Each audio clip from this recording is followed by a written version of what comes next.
Ayop na yan. Oh! Walang kanin, bossing! What is up mga kachaw? Another good day. And for today's reaction video, magre-react naman tayo sa isang kumakalat na video kung saan may isang lalaking customer sa isang fast food chain. No? Hindi ko na napapangalanan yung fast food chain, pero makikita nyo naman sa video kung ano yun, na nagsiserve ng only rice. Pero mukhang naubusan sila ng rice, kaya galit na galit itong customer na ito at nagsisisigaw. Ang malupit pa dito, nagmumura. Well, dalawang reaction ng mga ano dito, either may inis kayo or matatawa. Panoorin natin, samahan nyo ako. Let's go. Come on, let's get started here on Iron Poets.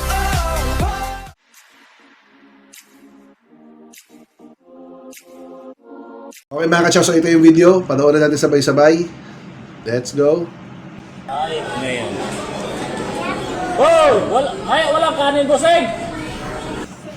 Ang hayop na yan. Nahihira siya. Walang kanin! Yan, tanong niya kung walang kanin. Ang dami-dami namin ang pinabayad ng only rice. Ang hayop na yan. Gano'n naman siya.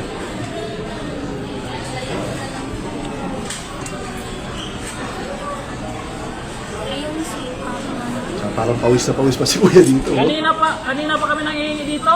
Maubos na yung ulam namin. Kanina pa daw sila nangingit na ubos na daw ang ulam nila. Itong servisyo yung bulok. Ayan na, yun. Grabe. Grabe yun mga kachaw. Nagmura na naman, parang 3 beses na nagmura sa doon sa video eh. Yung servisyo daw ng fast food chain na yun bulok. Nakita nyo na, pawis na pawis si kuya. At mukhang gutom na gutom kasi galit na galit siya eh. Nagmumura siya. Ngayon, ang tanong, tama ba yung ginawa niya? O, maaaring hati na naman ang inyong mga reaction dito. May magsasabi sa inyo na tama lang kasi bulok yung service. Yung iba sa inyo sasabihin, grabe, parang bastos, nagsisigaw, nakakahiya. Well, para sa akin, dapat hindi na naman siya nagsisigaw doon at nagmumura. Bakit? Kasi may mga batang kumakain doon sa fast food na yon. Baka mamaya matakot yung mga bata, gayahin siya in the future.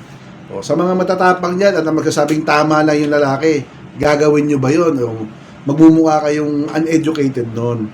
Ang tamang gawin dyan mga kasyaw, para sa akin lumapit ka doon sa counter or kausapin mo yung manager, sabihin nyo, wala pa rin kanin, kanina pa kami nangihingi, gutom na ako, pawis na nga ako eh. Parang ganon. Dapat nag-serve sila ng only rice. Pagkakaway nyo, karapatan nyo naman na mabigyan agad ng kanin ha. Para sa akin din yun, dapat syempre instant na mabilis silang magbigay ng kanin. Usually nga, pag kumakain kami sa mga ganitong nagsiserve ng only rice, humingi ako ng 2 serving na agad para kung maubos man or busy yung mga waiter, hindi na ako magtatawag ulit. 2 rice na kasi parang hanggang 3 to 4 rice lang naman ako dyan pag kumakain ako sa mga ganyan. Okay? So, sa kay kuya naman na sobrang init ng ulo, viral ka na, kuya. Tingnan natin kung may kasunod pang video to, kung anong explanation nyo. Malamang sa malamang, talaga namang hindi sila nabigyan ng kanin kasi hindi naman siguro magsisisigaw yan kung nabigyan sila agad ng kanin ng fast food chain na yon. Anyway, kung nagustuhan niyo yung episode natin for today, don't forget to subscribe to my channel. Click the notification bell, bigyan mo na rin ako ng thumbs up. Bisitahin mo yung channel natin para makita mo pa yung iba't iba nating reaction video. Maraming salamat sa panonood mga kachaw. Stay safe always. Ciao!